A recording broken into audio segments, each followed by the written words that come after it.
Yes, I said it and I'm going to say it. I think that investing in real estate is better than investing in stocks. Whoa, let the debate start. So I'll caveat that with, it's not to say no one's ever been unsuccessful investing in the stock market. You can 100% do it. And quite frankly, I'm also a big fan of diversification. So if you have the chance, do both. But I do think that there are three distinct reasons why investing in real estate, assuming you do it intelligently and correctly, is arguably better than investing in stocks. So what are those three reasons? I'll summarize them real quick and then I'll dive into them. The three reasons are, one of the biggest being, everyone needs somewhere to live, period. And that's maybe one of the only things on this planet that's never going to change. People have to have somewhere to live. And I'm recording this video in August of 2020, which means I'm recording it right in the heat of COVID and the pandemic and the world shut down with quarantine. And if that has taught us nothing else, it has taught us that very few things are certain. I met a guy yesterday who was a retired dentist, and he actually retired right when COVID hit. Who would have thought there would be a lack of job security as a dentist? Well, guess who hasn't been able to work during the pandemic?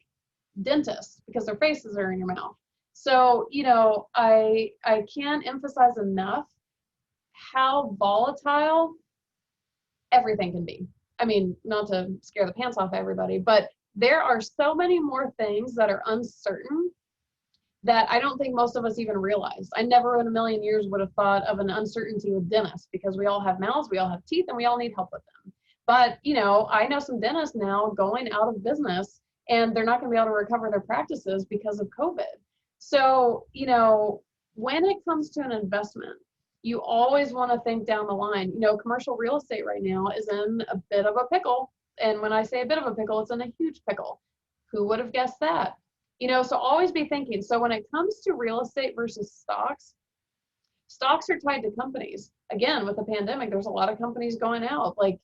Companies are really potentially going to suffer, and there's always going to be change with the dynamics and the purpose of a company. So what's not going to change? So few things in this world, but one thing that's not going to change, people are always going to need housing. That is huge from an investment standpoint. There's intricacies to that, and there's like I said, with COVID, it's a perfect example right now. People are flocking out of bigger apartment complexes because they want to get out to have more space. They don't want to be clustered up with a bunch of people with germs. So the dynamics of real estate can change for sure. Like, who would have thought that a big apartment complex would struggle like they are right now versus like single family houses? So it's not to say that it's flawless, but again, at the end of the day, human beings are always going to need somewhere to live. Huge. Went on a little soapbox there, but first point, people are always going to need somewhere to live. That gives that investment a heck of a lot of security that a lot of other investments may not offer. Second, a huge thing is having control over your investment. So when you buy stocks, you are putting your money in, you're getting however many stock shares, and then you're hands off, which is great from a passive perspective, but you're really putting your investment in the hands of the board of that company or of the product of that company, the decision making of that company. Everything that happens that essentially holds the fate of your stock value is not in your hands. So when you own your own property or whatever investment strategy you're doing, even if you're not holding properties, whatever you're doing, you're in charge. So you're making the decisions. And I know, like on my rental properties, if something's not going right, it's up to me to make the decision of how I want to remedy that. And I have options. Like, there's so many different options of ways to do things differently. I'm in control of that. And if something's not going well, I can hopefully change it. Obviously, it's not 100% guarantee, but I have a lot of options how to change it. If it's going well, I have the ability to have my own personal hands in my investment. Therefore, I have control over my investment versus, and in some cases, those people that I'm passing my stock shares off to might be a heck of a lot smarter than I am. So it's actually advantageous to release my own control and let them be in control. But again, you're hands off with the stocks. Now, if you're like day trading or something, obviously those are in your control. but that's a whole different set of like knowledge. I was about to say math, that might not be accurate, but like knowledge and skill, you know, at that point it is in your control. Almost, not 100%, because you can make the decisions of what you buy and sell and when you do it. But again, you can't necessarily control the fate of those shares because they are in someone else's hands. So far we have the need for housing will always be there. You have the ability to control your investment as a real estate investor. And the last thing, I caveat this with, this depends on what investment strategy you go with, but I'm going to use rental properties as an example. So this is the idea of buying like real property versus stock shares.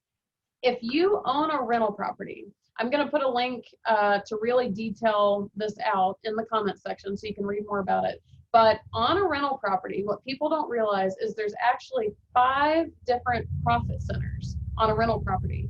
So there's 5 ways to make money on a rental property, which are, English wasn't my main subject, cash flow. So if your expenses every month are lower than the income you're getting from the rent, you're pocketing that extra money every month. So monthly cash flow, appreciation, which everyone knows, the value of your property goes up and that's free money to you. Tax benefits, and I'm actually going to circle back to this in just a second, but the tax benefits on a rental property are insane. I'm going to, like I said, come back to that because there's a couple of really important things to really drive that one home. Equity build via mortgage pay down. So if you have a rental property, not only are you pocketing money every month, hopefully, but your tenants are also paying down your mortgage for you. So you buy, I don't know, the $100,000 house and your loan is $80,000. Well, over time, all those tenant payments are paying down that principal. So that equity, let's say it gets paid down to where the loan's now only $40,000 or $60,000. All of that money in between, that's your equity. So that's more profit to you thanks to the tenant paying down your mortgage for you. And then the last one gets really complicated, but it's a hedge against inflation. So as the dollar loses value and you paid at, let's say you buy a house in 2010, you paid in 2010 dollars. Well, in 2030, the value of that dollar is so much less that this gets complicated, but basically you paid in 2010 dollars. So the value of that dollar was stronger. Well, guess what you get to sell for? It's a whole thing. Again, there's an article in the comments that details all. I was like, I'm going to stop myself right now before I start confusing myself, because when I don't write this stuff down, I start getting confused. But understand that the profit centers and the way that you can make money from real estate comes from multiple different directions. So now going back to the tax benefit part of that, there's a major factor about rental properties. It's a very unique one, is that a rental property, both according to the IRS, and the world. So we all know that rental properties can appreciate. We already talked about that. But according to the IRS, rental properties also depreciate. And that sounds bad until you realize that you get to write that depreciation off as a loss.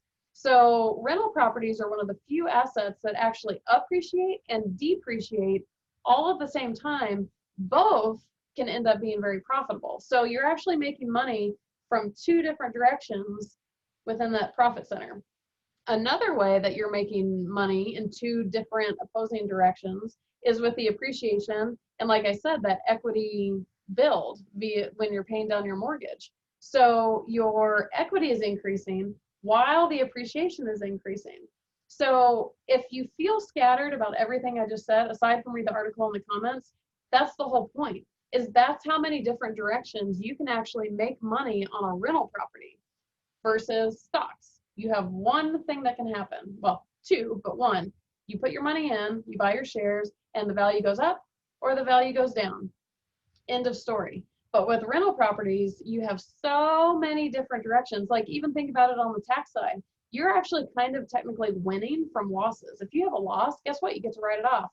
On the income tax side, if you make money on your rental property, yes, you do file it as income received, but those write-offs typically counterbalance the taxes that you would have paid on that income. So oftentimes it becomes tax-free income.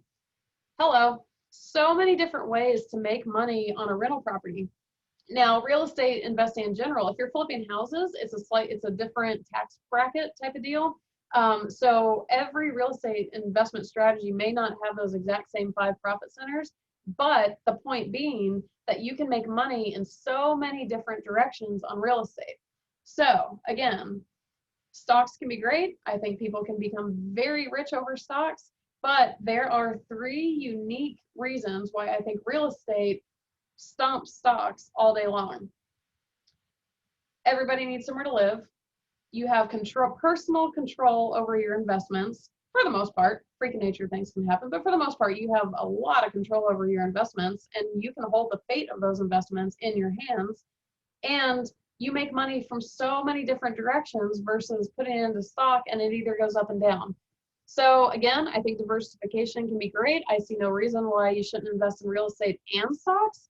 But if we're going to compare the two and get into a debate about it, I'm team real estate all day long.